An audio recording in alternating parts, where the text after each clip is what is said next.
Que a paz do Senhor Jesus Cristo estejam com todos nós hoje e sempre.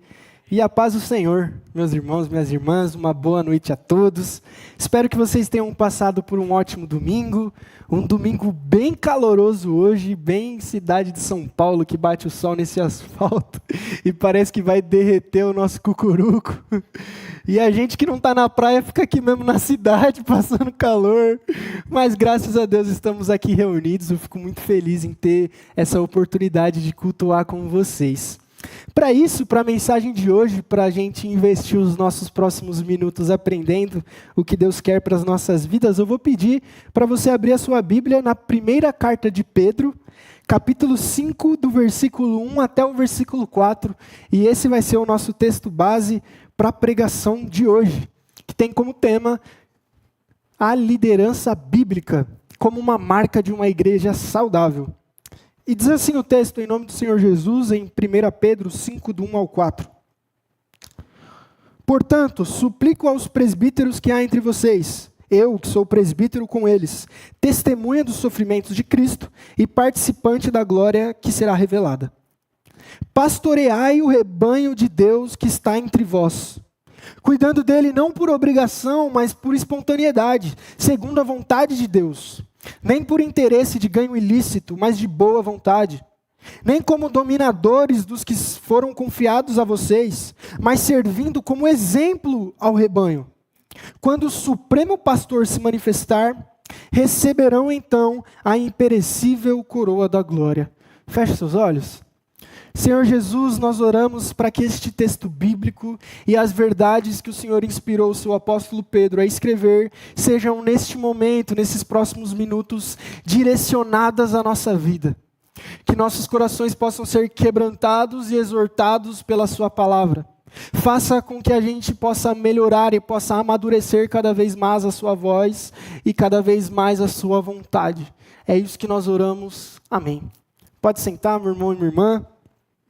Nós estamos no nosso último episódio, entre aspas, da nossa série, que, na minha opinião, até que passou rápido, das 9 marcas de uma igreja saudável, que, se Deus quiser, nós teremos essas 9 em 2025, com muita fé, com muito joelho no chão. E a 9ª e a última marca de 9 marcas de uma igreja saudável é a liderança bíblica, como a 9ª e última marca de uma igreja saudável. E hoje, então, nós veremos a importância de uma liderança bíblica, o que é uma liderança e quais são os padrões de Deus para a liderança. E por que é importante nós escutarmos isso? Sabe, eu sou uma pessoa muito chata, e eu confesso que eu sou muito crítico. Sempre quando eu vou escutar alguém falando, eu fico na minha cabeça, por que eu tenho que escutar isso? Ou para que eu estou escutando esse negócio? E talvez a pergunta que você possa ter é justa.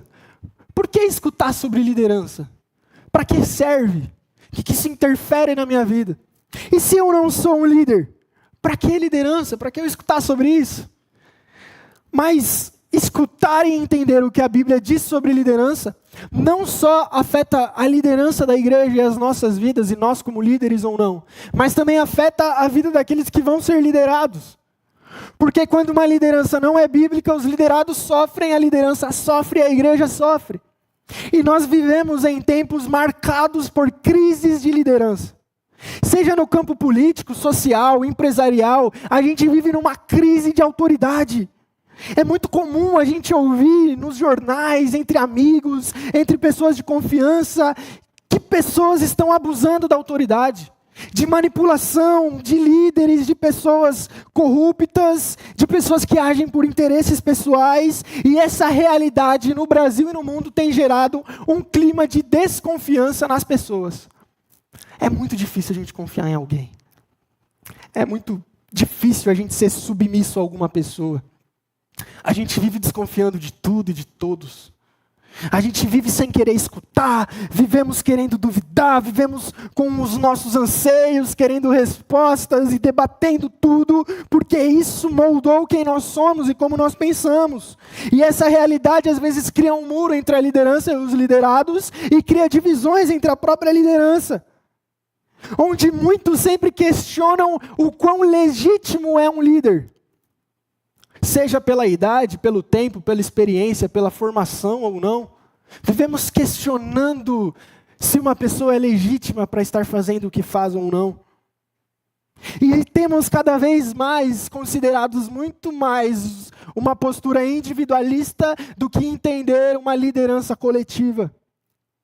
A gente valoriza muito mais autonomia, liberdade, individualidade.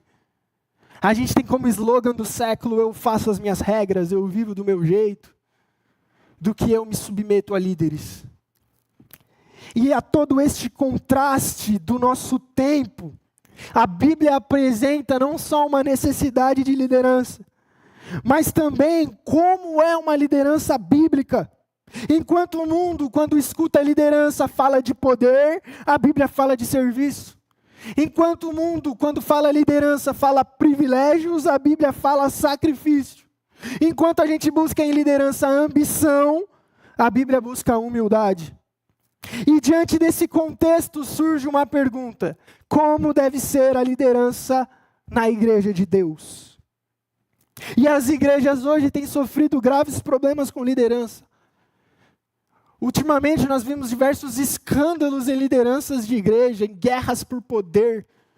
E muitas igrejas famosas estão passando exatamente por isso nesse exato momento. Brigas por poder, brigas por liderança. Enquanto uns são excessivamente autoritários, outros negligenciam demais e deixam cada um por si. Em alguns casos falta líderes, outros casos todos querem liderar. E muitas congregações não querem colaborar uns com os outros, mas querem cada um puxar para um lado. Então qual que é a ideia da liderança bíblica? O apóstolo Pedro, inspirado pelo Espírito Santo, vem nos responder essa pergunta. E nesse 5º capítulo, Pedro justamente escreve para isso, para responder o que é uma liderança bíblica. O que é ser líder? Como isso muda as nossas vidas e como isso afeta a vida dos liderados. Então, para isso, nessa noite, eu peço a sua atenção para rapidamente a gente abordar 3 aspectos centrais sobre uma liderança bíblica que está em 1 Pedro capítulo 5. A gente vai ver, em primeiro lugar, o chamado à liderança bíblica, como é isso. Em segundo lugar, as características de uma liderança bíblica. E em terceiro e último lugar, o impacto de uma liderança bíblica na igreja e no mundo. E em primeiro lugar, sobre o chamado da liderança bíblica, tem como uma frase-chave que o chamado à liderança não é algo que alguém se autoimpõe, mas é uma responsabilidade de Deus. Numa frase mais simples, não é você que se faz líder, mas é Deus que escolhe se você é líder ou não. Pessoas que se fazem líderes tendem ao fracasso. Pessoas que são chamadas por Deus a serem líderes fazem uma igreja ser edificada. E o conceito bíblico de chamado à liderança está em todas as escrituras. Nunca é uma busca por status, reconhecimento, poder, mas é sempre uma convocação divina ao chamado a servir ao povo de Deus. Ou seja, quem escolhe os líderes da igreja não é a própria igreja, mas é Cristo. Não foi Pedro que chegou a Jesus e falou: eu quero ser o seu discípulo. Mas foi Jesus que escolheu a Pedro como discípulo, dizendo: siga-me. O primeiro lugar é que o chamado à liderança bíblica, ele é dado por Deus, não por homens. Não são os homens ou as mulheres que se nomeiam, mas é Deus que nomeia quem são os seus líderes da igreja. E isso está durante toda a Bíblia, Atos 20 e 28. Paulo se colocando aos líderes de Éfeso na sua última despedida antes de ser preso e onde ele morreria. Ele fala aos presbíteros que quem os colocou como presbíteros não foi eles mesmos, e não foi o próprio Paulo, mas foi o Espírito Santo. Em Êxodo 3 é a mesma história, não é Moisés que fala: eu sou o príncipe do Egito e sou a pessoa mais capacitada para libertar o meu povo. Pelo contrário, ele não queria ir. É Deus que chama Moisés numa sarça ardente. Deus é quem chama os seus líderes da sua igreja. A liderança, ela é instituída por Deus. Por isso que o chamado de liderança na igreja, ele não é só a partir de habilidades específicas que você tem numa área, mas ele é através de um chamado divino que Deus te traz. Não é só porque eu sou bom com números que eu devo ir para o financeiro, Mas em primeiro lugar é porque eu tenho um coração moldado pelo Espírito Santo e Deus me chamou para isso. É em primeiro lugar porque eu tenho um caráter e tenho qualidades e atributos moldados por Deus no meu coração. É óbvio que a habilidade é importante, mas a habilidade nunca vem antes do caráter. A habilidade nunca vem antes de um coração quebrantado, porque não somos nós que chamamos e fazemos os líderes, mas é Deus que estabelece a sua liderança. E numa perspectiva prática você pode pensar, então a gente vai ficar orando, se reunindo, esperando Deus, quem vai ser o tesoureiro? Esperando que Deus fale milagrosamente quem vai ser o líder de cada área? Sim, vamos. Ele fez isso na igreja, durante todo o período. Por que não pode fazer agora? O Espírito Santo convoca Paulo e Barnabé para ser os missionários. O Espírito Santo convoca os presbíteros de Éfeso. O Espírito Santo chama Moisés. O Espírito chama José. O Espírito chama todos os homens e todas as mulheres a liderar o seu povo. Não é agora que vai ser diferente. Se nós nos unirmos, Deus vai ser aquele que vai continuar estabelecendo a sua liderança. Por isso que ser líder não é um privilégio, mas é uma responsabilidade. Porque não fui eu que estabeleci que eu sou líder, mas foi Deus que me chamou. E a gente vê isso durante toda a Bíblia. Davi fala, quando estava no ventre ainda o Senhor me chamou. Jeremias não queria ser profeta, Jeremias resmungava, mas ele escuta Deus falando, ainda no seu ventre eu teci os seus ossos. E quando Jeremias não queria pregar o evangelho, ele gritava assim, como diz em Jeremias, quando eu não falo é como se queimasse uma chama no meu coração, e ai de mim se eu tento contê-la. Por quê? Porque não foi ele que decidiu ser líder, mas Deus o chamou. E Deus coloca essa responsabilidade de liderança a quem ele chamou a ser líder. Por isso que ser líder implica em prestar contas antes de aos homens a Deus, porque é uma responsabilidade e não um privilégio. Em Hebreus 13, versículo 17, diz exatamente o seguinte, que os líderes responsáveis pelo rebanho vão prestar contas de tudo a Deus. Tudo que a liderança fala ou não fala, faz ou deixa de fazer, há de prestar contas a Deus. Porque Deus nos chamou, caso você faça parte de uma liderança chamada e instituída por Deus, a refletir o caráter dele. E eu estava refletindo nesse sermão, e eu já contei essa história aqui, mas eu quero contar de novo, porque essa é uma história fantástica. Quando eu fazia parte do louvor, eu vou resumir porque eu já contei, eu gostava muito de tocar violão. Eu estava tocando violão no lugar até o momento que eu tive que sair para que outro rapaz tocasse no meu lugar. E quando isso aconteceu, eu fiquei muito bravo, porque era para eu tocar, eu estava na escala, o certo era que fosse eu. Então eu decidi sair do culto, ficar com as pernas esticadas na cadeira e falar, eu não toco mais, estou nem aí. Fica então ele, já que ele é melhor. Estou nem aí, vai, faz o culto aí, vamos ver se é bom mesmo. E o fogo pegando, eu vou, não vou, se eu for, vai, não quero ir. E aí depois de 1 hora de relutância com o Espírito Santo, eu não aguentei mais, falei, eu tenho que ir, eu quero orar, eu não aguento mais. E enquanto eu estava caminhando para voltar para o culto, um amigo meu, usado por Deus, ele falou, Gustavo, eu quero que você lembre o seguinte, você é pequeno e eu sou grande. E aquela palavra gritou no meu coração, que eu nunca mais esqueci. E por que eu estou contando essa história? Porque muitas vezes a gente usa uma desculpa assim, mas esse é meu jeito, Deus conhece o meu jeito. A partir desse dia, eu descobri que Deus não quer que eu seja como eu sou. Se Ele quisesse que eu fosse como eu sou, Ele não teria morrido na cruz. Mas Ele quer que eu seja parecido com Ele, não comigo mesmo.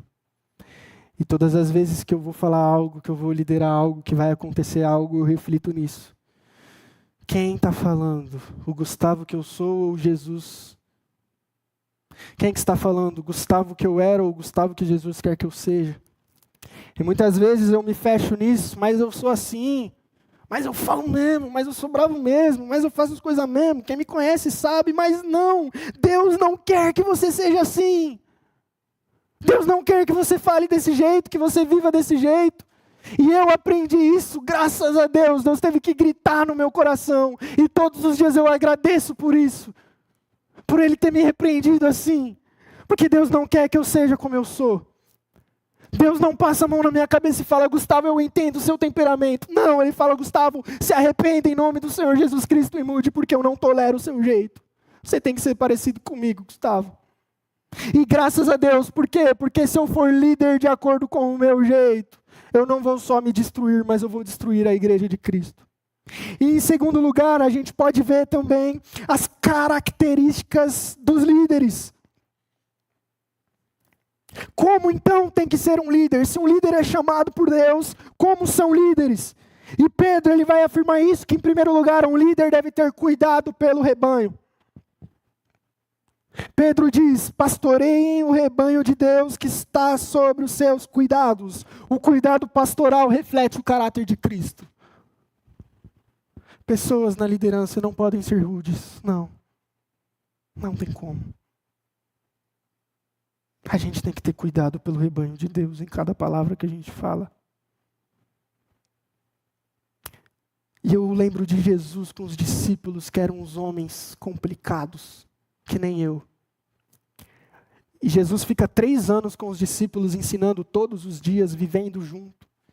E não era o Gustavo que pregava, era o próprio Jesus, era o próprio Verbo encarnado, pregando, fazendo milagre, ressuscitando morto, ensinando, falando como deve ser feito, como não deve ser feito. E aí depois que Jesus morre, Pedro vai pescar com todo mundo e abandona o ministério. Se eu fosse eu ia chegar dando voador em todo mundo. Pelo amor de Deus, passei 3 anos falando tudo, vocês não aprenderam ainda. Mas não é possível. Entra por um lado e sai para o outro. Não, desisto. Pelo amor de Deus. Mas Jesus olha para aqueles no caminho de Emaús que não o reconheceram e mesmo assim continua falando com eles. Mas Jesus olha os discípulos, olha, engraçado até o texto, Pedro nu pescando com seus amigos discípulos de Cristo, e decide fritar uns peixinhos para eles terem uma refeição legal. Mesmo diante das nossas miserabilidades e erros profundos, Jesus demonstra cuidado pelo rebanho e pelas ovelhas dele. Liderem, sejam liderados por amor, por pessoas cuidadosas, por pessoas afetuosas, porque isso reflete o caráter de Cristo. Liderar com responsabilidade não é liderar com rispidez e autoritarismo, mas é liderar com cuidado, não por obrigação, não por violência, mas refletindo o caráter de Cristo. E esse cuidado tem o primeiro lado que eu falei, que é o lado amoroso, o lado afetuoso, mas também tem um cuidado de realmente proteger essas ovelhas.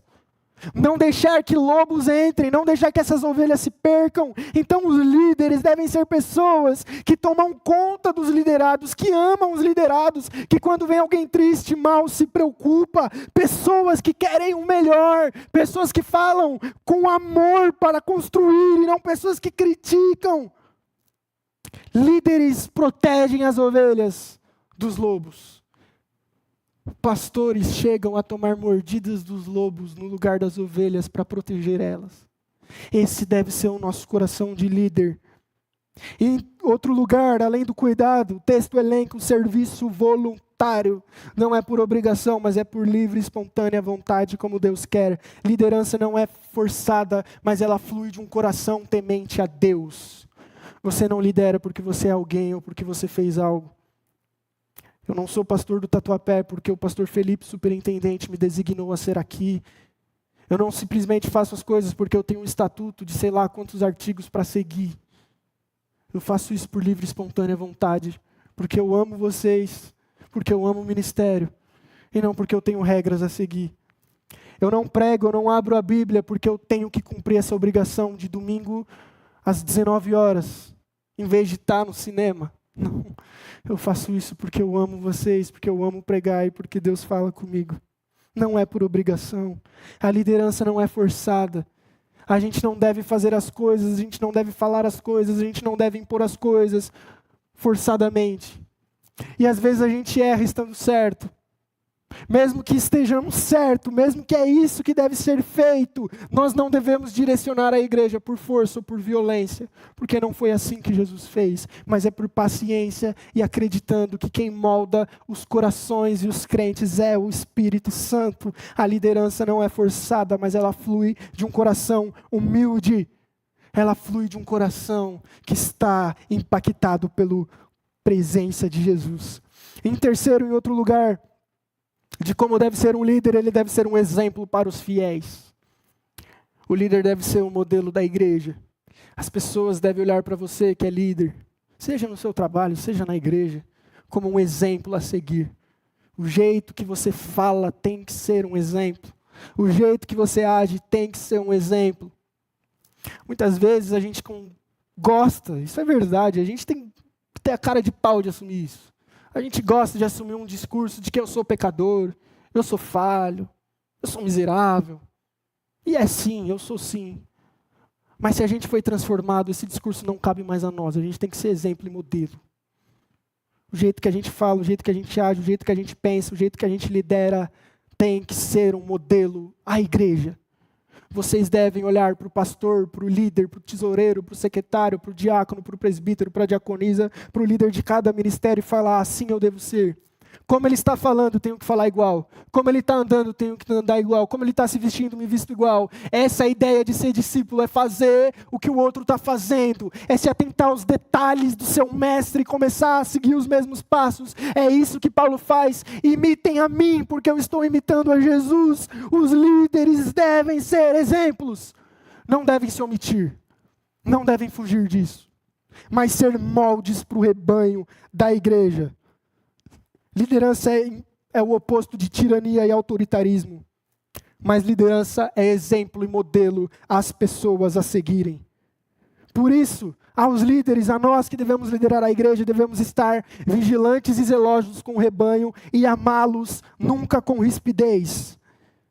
Devemos sempre ter cuidado deles, devemos sempre fazer por livre e espontânea vontade e devemos sempre fazer isso com maturidade espiritual, porque nós somos exemplo. A cada pronunciamento nosso devemos lembrar que somos exemplo diante das pessoas que estamos liderando. E em terceiro e último lugar, sobre a liderança bíblica, é o impacto que essa liderança com essas qualidades e com o chamado de Deus faz na igreja e no mundo. Quando uma liderança bíblica acontece, quando um líder bíblico existe, ele aponta para o Supremo Pastor e ele tem como garantia a coroa de glória que o Supremo Pastor dará a ele. Diz o versículo 4, quando o Supremo Pastor se manifestar, recebereis a imperecível coroa de glória. O que Pedro está querendo dizer nesse texto? É como se tivesse um pastorzão chamado Jesus Cristo e todos os líderes da igreja fossem pastorzinhos. Tudo que a gente faz e tudo que a gente age, como a gente fala, deve refletir o pastorzão. E se a gente fazer o negócio do jeito certo, se a gente de fato fazer como esse pastorzão, a gente receberá essa coroa de glória. E isso é fantástico, maravilhoso, mas o oposto é verdade. Se a gente fazer diferente, não receberão a coroa de glória. Por isso, reflita. O seu modelo de liderança tem estado diante de Jesus como Supremo Pastor. Se sim, uma coroa de glória, o espera, e glória a Deus por isso. Se não, se arrependa e muda urgentemente, porque o que te espera não é isso. Mas o que te espera é: afasta-se de mim, porque eu nunca te conheci. Líderes que são contra a vontade de Deus e não têm o caráter de Jesus Cristo, não foram líderes colocados por Ele. E se não são líderes colocados por Ele, são pessoas que Ele jamais conheceu. Porque Jesus não coloca desconhecidos para liderar a sua igreja, e o destino de desconhecidos por Jesus é a morte eterna. Mas se você deseja ser um líder de acordo com a palavra de Deus e assim quer liderar, o que te espera é o Supremo Pastor te dando a coroa de glória. Ele é o exemplo.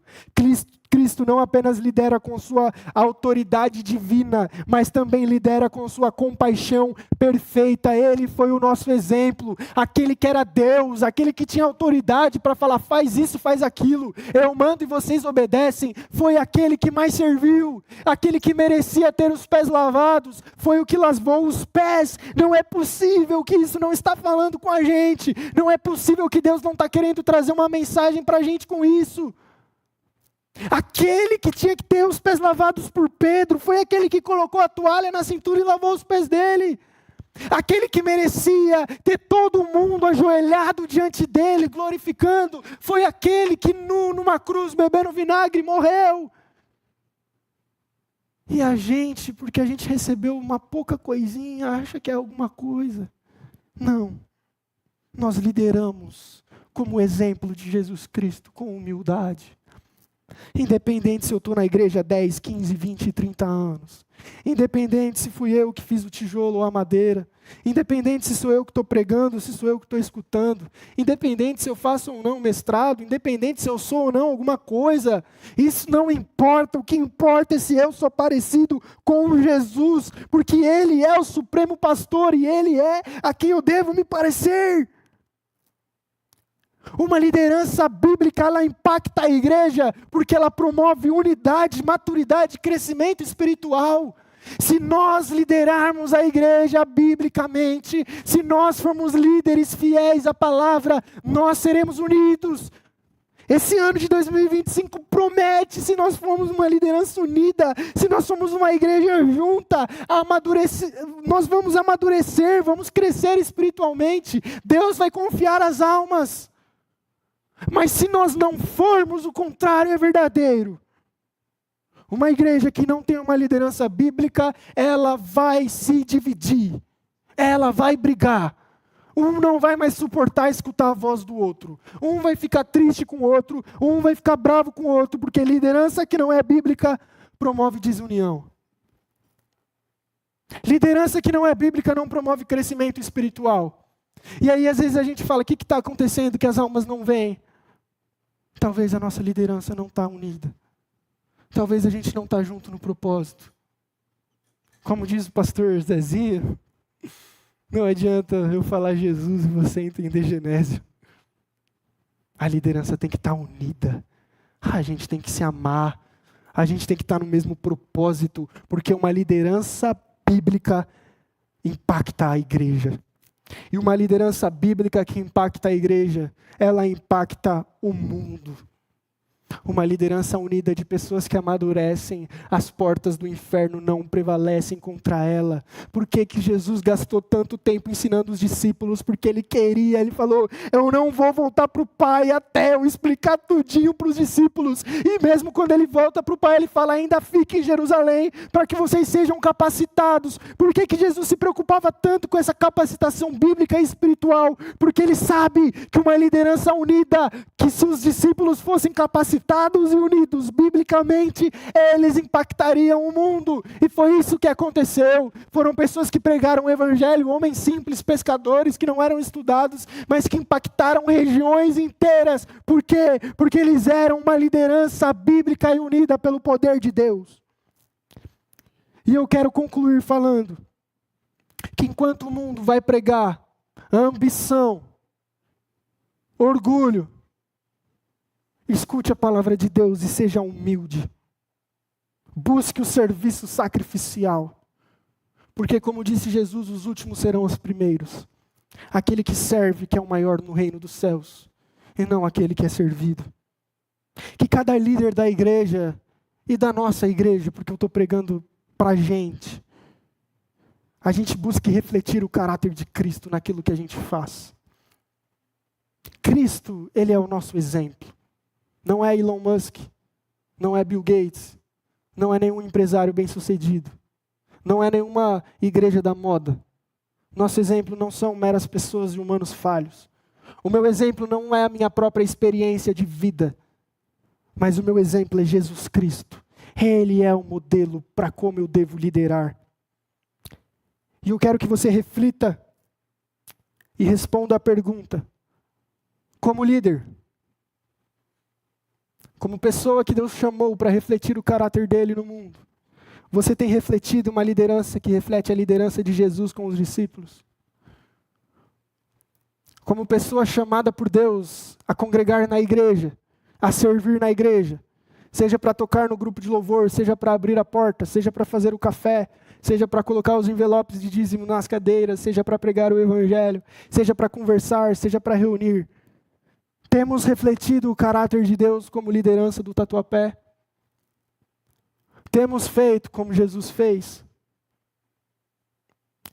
E falando por mim, eu tenho muitas faltas e falhas. Eu acho que esse é um momento bom para que essas minhas falhas sejam ressaltadas diante de Jesus e diante de vocês. Um momento em que a gente se arrepende dos nossos pecados e se arrepende das nossas negligências.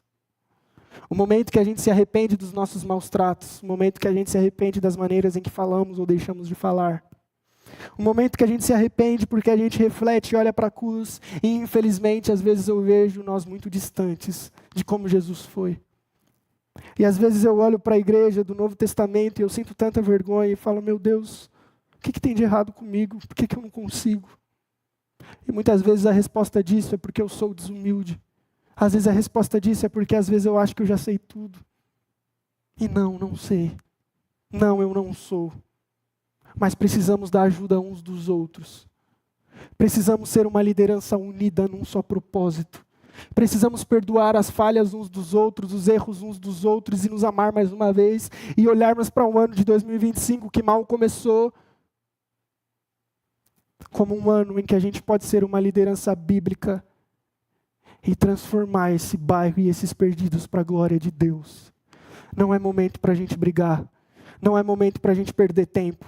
Não é momento para a gente ficar triste. Não é momento para picuinha. Não é momento para nada. O tempo é de urgência. Tem perdidos morrendo. Tem bancos vazios. A gente não tem tempo. Eu não quero me preocupar com briga. Eu não quero ter que passar a semana sem dormir, porque eu não sei se A está falando com B. A gente não tem tempo para isso. Esse ano de 2025 não é para isso. Eu não quero um ano perdendo tempo para a gente ficar pensando se eu falei alguma coisa errada, se eu magoei alguém, se alguém magoou fulano. Não, chega. Não. Não vamos perder mais anos, não. Não vamos perder tempo. Tem gente morrendo, tem cadeira vazia, tem parede descascando, tem todo quebrado. Não! A gente tem muita coisa para fazer, para a gente perder tempo nessa. Falou isso, falou não. Não, é hora da gente se unir. É hora da gente sentar. É hora da gente planejar esse ano. É hora da gente comer uma pizza com coca junto. Dar risada junto, se amar junto e orar junto e falar, esse ano Deus vai fazer grandes coisas entre nós. Esse ano Deus vai mudar a nossa vida. Esse ano Deus vai usar a minha vida. Esse ano Deus vai moldar a sua igreja. Eu não quero um ano de conversas na salinha pastoral com irmãos e irmãs. Eu quero um ano de oração no CTM antes de começar o culto. Eu quero um ano de ensaios do grupo de louvor felizes. Eu quero um ano de estudo de pregação. Eu quero um ano em que a gente estuda a Bíblia. Eu quero um ano em que essas cadeiras encham. Eu quero um ano em que Deus seja glorificado. Mas para isso a gente precisa se arrepender dos nossos pecados e mais uma vez nos unirmos em oração. Como um só povo que tem uma só missão e planeja ser uma liderança bíblica. Por isso eu quero concluir e pedir para que a gente ore nesse momento. Vou pedir para você ficar de pé. Que nessa oração a gente seja encorajado a todos nós sermos parte dessa missão da igreja. A sermos pessoas que se unem em torno do mesmo propósito de glorificar a Deus e salvar pessoas. Não é hora de perder tempo. A gente precisa voltar com esse senso de urgência. A missão continua urgente. Não é para amanhã. Não é para a semana que vem. Eu vou ter um período de recesso do dia 9 até o dia 24. Não é para quando eu voltar no dia 25 que a gente vai fazer alguma coisa. É para hoje que a gente tem que arrumar essa casa. É para hoje que a gente tem que organizar essa liderança. É para hoje que a gente tem que se arrepender e se unir em amor. É para hoje que a gente tem que fazer esse ano virar a chave. É para hoje que Deus tem que se manifestar mais uma vez poderosamente nos nossos corações. É para hoje que Deus quer olhar para o Tatuapé e ver uma liderança bíblica e cheia da graça dEle. Feche seus olhos em nome de Jesus. Senhor Deus, muito obrigado por sua palavra. E nós queremos pedir perdão, Pai, por nossas falhas. Perdão por nossas negligências. Perdoa por nosso trato.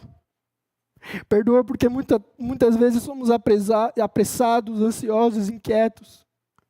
Perdoa porque muitas vezes a gente perdeu o senso de urgência da missão.